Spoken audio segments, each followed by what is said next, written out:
start by taking the roll of the members present, starting with Commissioner Smith. Commissioner Lewis. Commissioner Alexander, present. Commissioner Cruz. Commissioner Gail Howard, present. Chairwoman Tina Stanford. Commissioner Ferguson. Chair Fisher, Executive Assistant to Board. Terry Tracy, Counsel to the Full Board. Tom Ferdinand. Steve Gilbert, Associate Counsel to the Board. Also present.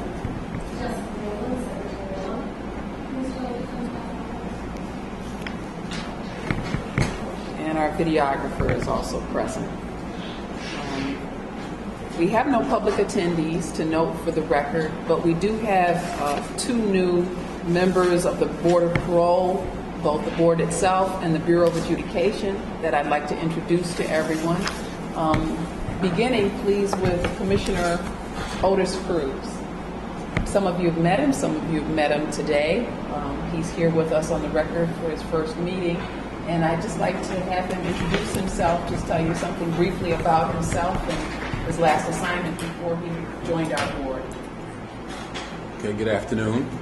I'm once again meeting many of you, and we've had these discussions already, but just for the matter of the record, my last experience was with DOCS as a parole officer. I've worked with them about 20 years in the capacity as a parole officer in the SOU unit. That unit is specifically designed to develop containment strategies and supervision of sexual offenders and those parolees that have mental health issues. In that capacity, I was also privileged to attend the Governor's Leadership Academy, and in doing that, coming up with ideas that overlay upon some of our existing procedures. The title of the most recent development is called Family First, which is an initiative to enhance the existing community prep process to better prepare the family and the inmate to conduct their reentry activities in a more successful, planned, and prepared way.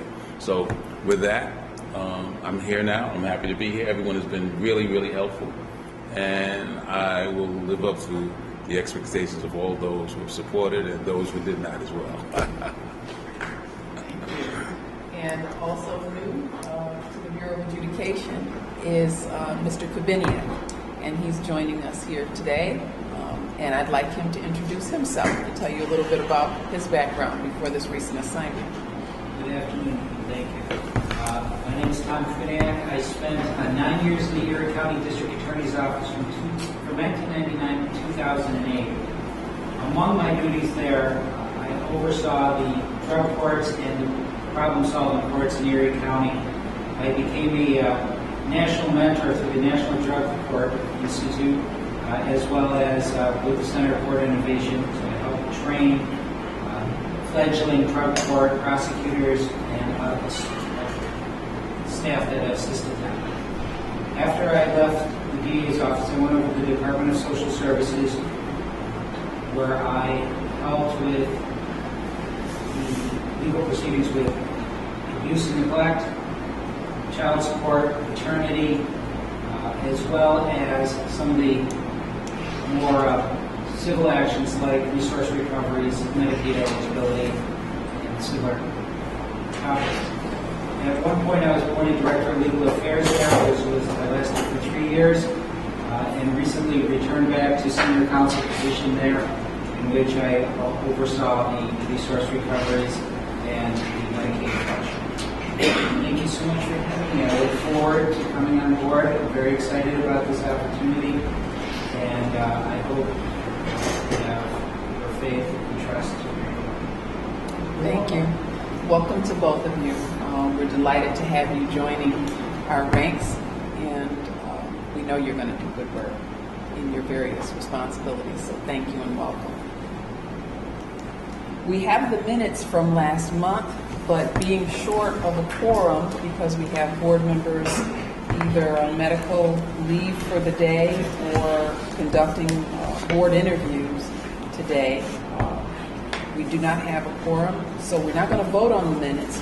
But if anyone has any corrections that they want to note, we can make that part of the record for today and then take a formal vote at our next meeting in August.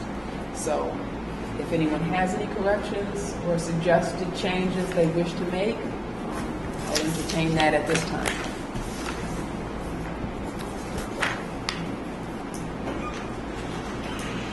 Do you need more time, or we can just move on? Let's move on?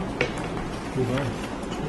Okay. So we'll move on, and we're going to table those minutes, the minutes of the June 15th, 2015 meeting until our next meeting. Old business.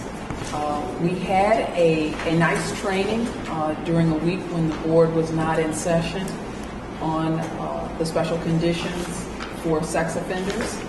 And we'll have some further discussion as part of our executive session.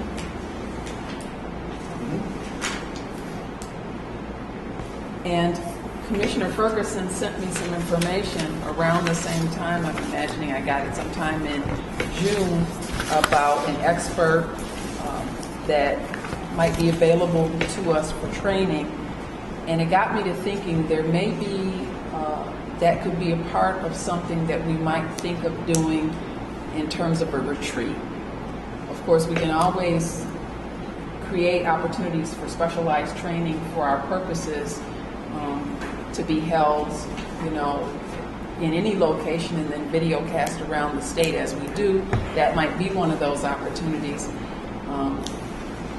But I want to plant a seed to see if there's any interest in the possibility of something off-site, something that might be a longer training opportunity for us, planning, policy, thinking, strategic type of planning retreat. And I'm wondering if there's an appetite among the board that are present that maybe it would be something, if we could design something that met your needs, something that you might be willing to pay your cost for as well. If it's an overnight, if it's off-site, if it's not at a state office, might you be interested in something like that? So I open the discussion for that. But I would also like you to tell them about the expert that you're aware of that might offer some training to us. They're experts in sexual offender rehabilitation, sexual offender assessment.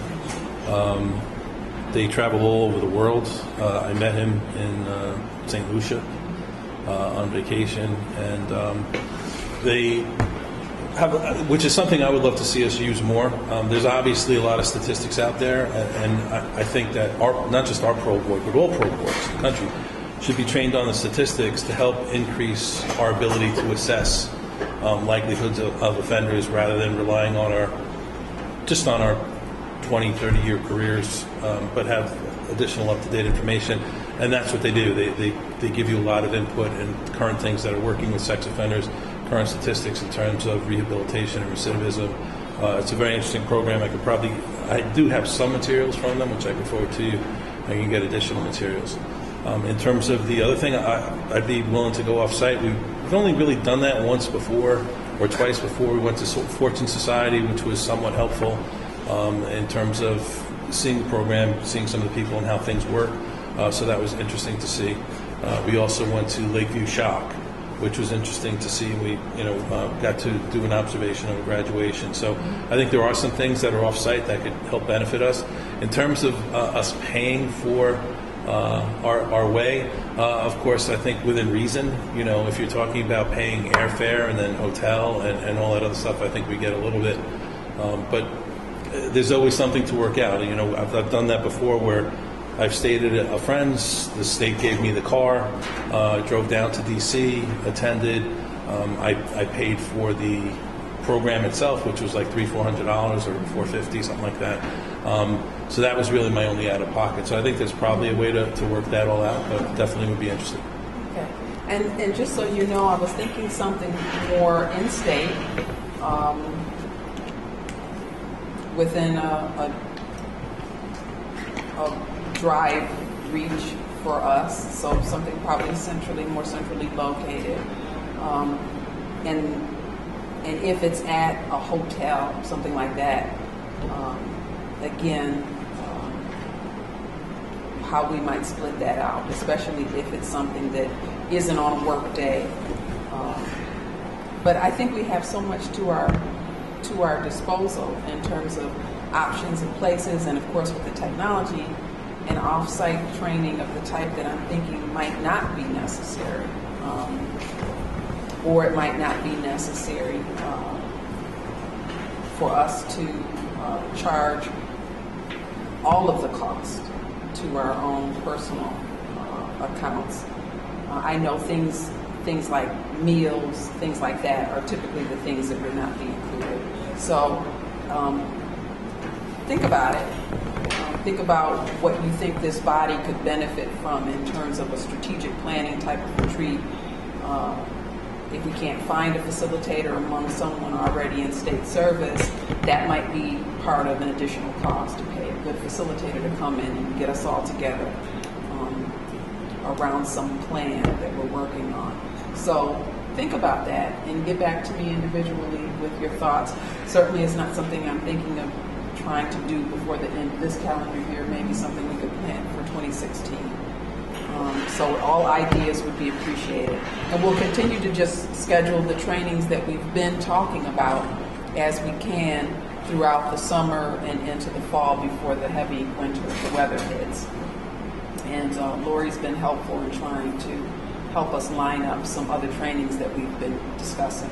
So keep your eyes posted for announcements in the coming months about other trainings. And we are going to try to do site visits for various things, various organizations and places, also during the good weather. So I'll let you know when those things are planned as well. Policy, procedure, and directive discussion. One of the last items of old business that we discussed was turning an old prospective manual item into a directive. Our counsel, Terry Tracy, has done that. I think the only step that might be left is a review, Terry, by the Bureau of Adjudication, ALJ. Yes. To see what their feedback would be on that document. Yep. So maybe we can have a report on that for next month's meeting. Okay. To get some feedback from the ALJs. Commissioner Lewis would ask that you could bring up the issue of merit and initial. Apparently there was some policy established that they should not they actually postpone cases. No. Well, one of the We can talk about that. There's a. It's related we should talk to about that in litigation. executive session. so we will. It's tied to litigation. Okay. Thank you. Litigation. Is there any other new business that we can discuss in the public portion of the meeting that anyone wants to raise as a new item, perhaps for future review and discussion? Doesn't appear to be any. We've made the introductions of our new staff. I don't have any other announcements or correspondence to share with you during the public portion of the meeting. Does anyone else have any correspondence or announcements? Anything else in the invitations to the board that we should be aware of? All right. Then with that, if there is someone who will make it, I would be happy to entertain a motion to enter into executive session to discuss items of a confidential nature having to do with personnel or board schedules or litigation, and at the conclusion of that meeting, adjourn. Is there such a motion? So moved by Commissioner Ferguson, second by Commissioner Julie Smith. Any discussion? All in favor, please indicate by saying aye. Aye. And we are in executive session.